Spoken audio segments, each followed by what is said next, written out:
os vazios urbanos e a relação com as políticas de uso e ocupação do solo em Uberaba, Minas Gerais. Esse trabalho foi feito por Tatiana Matucita Fabiani e Maria Elisa Alves Guerra. Esse trabalho tem como objetivo identificar e caracterizar os vazios existentes dentro do perímetro urbano em Uberaba e estabelecer uma relação com as políticas públicas implementadas. Para ilustrar, colocamos uma imagem da localização de Uberaba, no Triângulo Mineiro. Nas últimas décadas, a cidade vem sofrendo várias modificações na sua paisagem, motivadas pela popularização do automóvel, promovendo relações cada vez mais distantes, pelos processos mercadológicos de grandes indústrias, proprietários de áreas rurais e pela forte atuação do mercado imobiliário, que nos permite destacar a presença de novos loteamentos para a população de baixa renda e condomínios fechados para a população de renda alta e média na área periférica da cidade.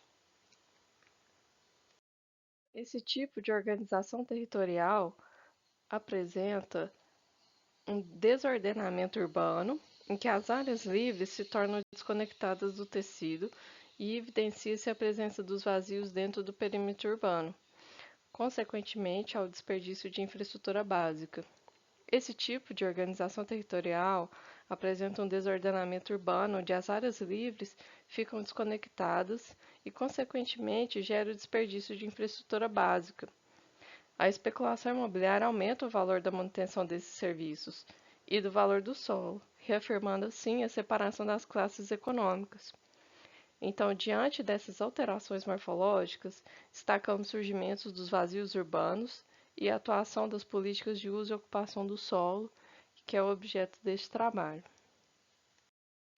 A cidade de Uberaba é formada por 7 colinas e teve o processo de ocupação por meio dessas, onde cada colina se transformou em bairro e desenvolveu-se ligada ao centro, mas sem comunicação direta de bairro para bairro. Essa figura 3 ilustra o Córrego das Lajes em Uberaba. Sampaio publicou um estudo topográfico no ano de 1880, onde ele identificou a existência de 6 colinas e posteriormente verificou mais uma, um total de 7. A nova foi denominada Alto do Fabrício, além das demais já identificadas Boa Vista, Estados Unidos, Abadia, Leblon, São Benedito e Mercês.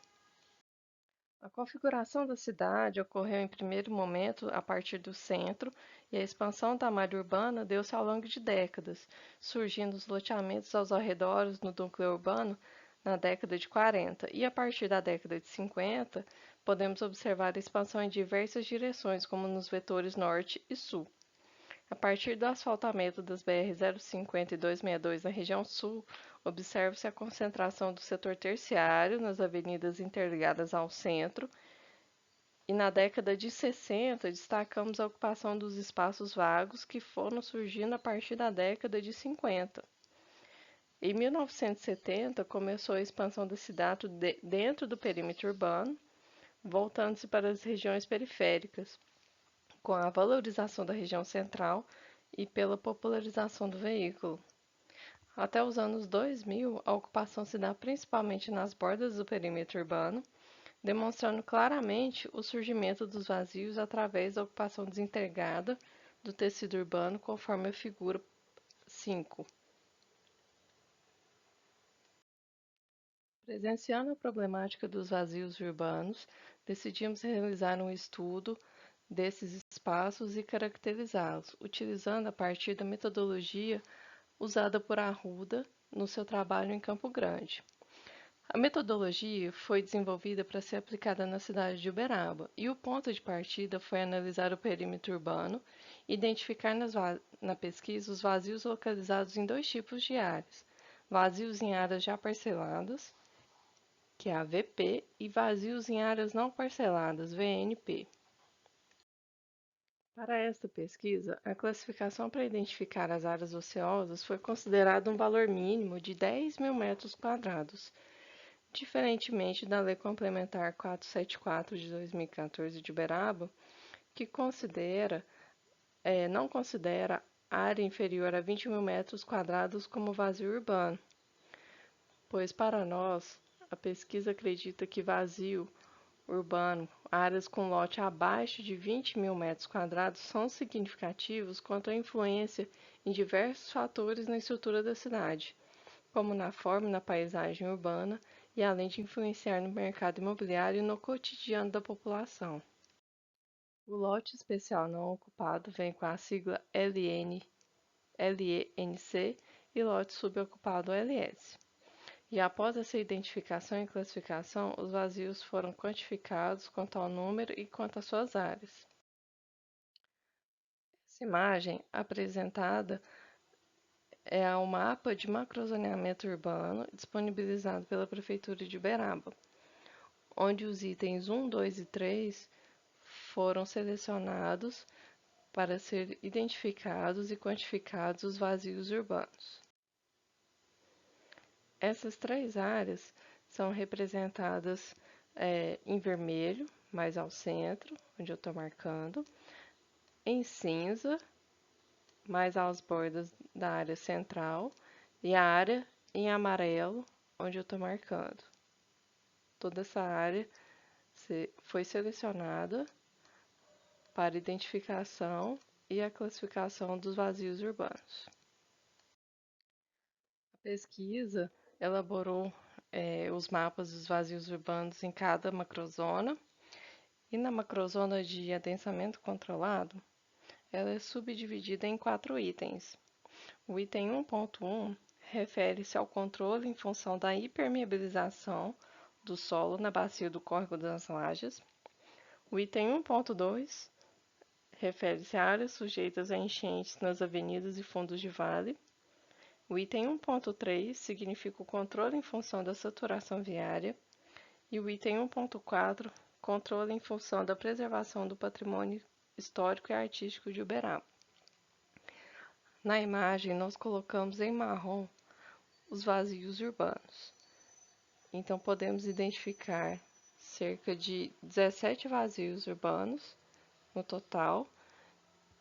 E dentro dessa área, nós temos a área total corresponde a 201,21 hectares e 3,23% dessa área é ocupada por vazios urbanos. Para a quantificação das áreas vazias, identificamos no item 1 25,33 hectares, no item 2 nenhum vazio urbano, no item 3 11,82 hectares, o item 4 34,02 hectares. Vamos fazer um destaque para o item 2, áreas sujeitas a enchentes nas avenidas em fundo de vale, não tem nenhum vazio urbano, que poderia ser até benéfico para essas áreas de enchente, ter uma área vazia para a infiltração da água pluvial. O próximo mapa, o mapa de macrozona de consolidação urbana, ele possui áreas mais à borda do centro da cidade e conta com 13 vazios urbanos, com uma área total de 43,24 hectares do item 2.1, que corresponde ao controle em função da saturação viária. E a área do item 2, que engloba toda a região, conta com 1.237,14 hectares e tem 4,4% dessa área como vazio urbano. Então, a quantidade de vazios urbanos na macrozona de consolidação urbana são 13 no item 2 e no item 2.1 do controle em função da saturação viária não tem nenhum vazio urbano. A área de macrozona de consolidação urbana tem 1.237,14 hectares e a de controle em função da saturação viária tem 43,24 hectares. As áreas vazias em hectares somam 55,62, num total de 4,4% da área. A macrozona de estruturação urbana, ela engloba as áreas mais periféricas da cidade. São as áreas mais distantes do centro e apresentam áreas acima de 10 mil metros quadrados ociosas. Muitas delas apresentam características com restrições ambientais. Foram encontrados 122 vazios urbanos e foram identificados através da análise dos mapas. A área total conta com 5.123,21 hectares. E a porcentagem de vazios urbanos chegou a 37,74% dessa área. Todos os vazios urbanos foram destacados no mapa, na cor marrom, conforme pode ser observado. Então, a quantificação dos vazios: 5.123,21 hectares desta área, 122 vazios urbanos, 25 desses lotes estão subocupados e 97 estão desocupados, com zero de ocupação. As áreas vazias em hectares somam 1.278,33 hectares e a porcentagem corresponde a 37,74%. Podemos notar que os vazios dentro da MAC, área de adensamento controlado, assim como nas outras regiões da MCU de consolidação urbana e da MEU, macrozona de estruturação urbana, estão localizadas mais às bordas do limite de cada região.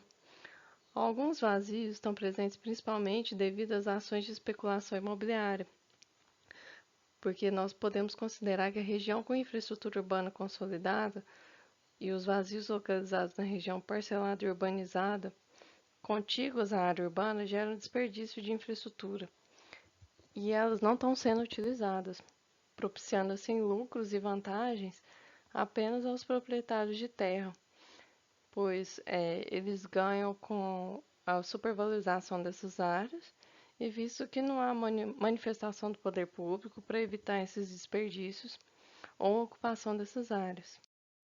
Em uma análise geral da cidade e dos vazios urbanos, podemos perceber que Uberaba possui um número significativo de lotes e glebas vazias. Durante o desenvolvimento do trabalho, a gente pode observar que os bairros mais centrais possuem vazios urbanos mais estruturados, geralmente contemplados com água, energia e asfalto, calçamento, e os bairros mais periféricos muitas vezes apresentam espaços ociosos, sem calçamento, sem asfalto, com lotes ou glebas tomadas por vegetação. Foi detectado também espaços vazios dentro da área urbana com características rurais, cercadas, servindo de pastagem para o gado ou sendo utilizadas para plantações. Esses espaços poderiam ser destinados, por exemplo, para implantação de habitação social, evitando que o perímetro urbano seja cada vez mais expandido, que novos loteamentos sejam implementados causando inúmeras problemáticas, e que a falta de infraestrutura ou a infraestrutura precária com qualidade baixa ou a ausência de serviços trazem principalmente à população de baixa renda uma qualidade de vida menor.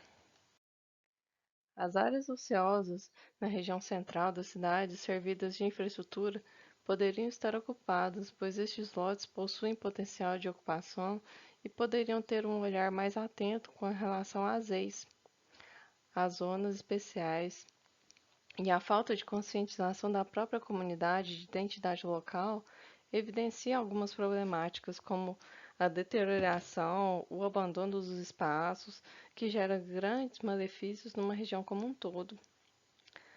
A adoção da estratégia e ações cada vez mais concretas para o cuidado e a gestão dos vazios urbanos por parte do poder público e de proprietários podem trazer bons resultados em médio e longo prazo. Em curto prazo e médio, tem-se a aplicação de instrumentos de políticas públicas para evitar o surgimento de novos vazios e a proliferação desses espaços.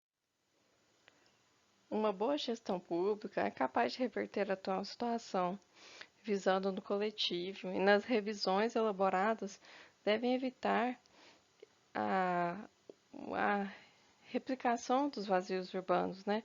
E sim efetivar a aplicação das diretrizes, das leis, dos instrumentos do Estatuto da Cidade, O plano diretor é o principal instrumento de política urbana, contudo mal gerido e alterado para atender pequenos grupos de interesse, atua de forma contrária, aumentando cada vez mais a área de expansão urbana, contribuindo para o espraiamento da cidade de forma negativa. A cidade necessita de ações que estabeleçam maior controle sobre o solo urbano, para que se cumpra a Constituição Federal e para que os interesses coletivos sejam atendidos, beneficiando a comunidade como um todo. Assim eu encerro e coloco aqui as referências bibliográficas. Obrigada.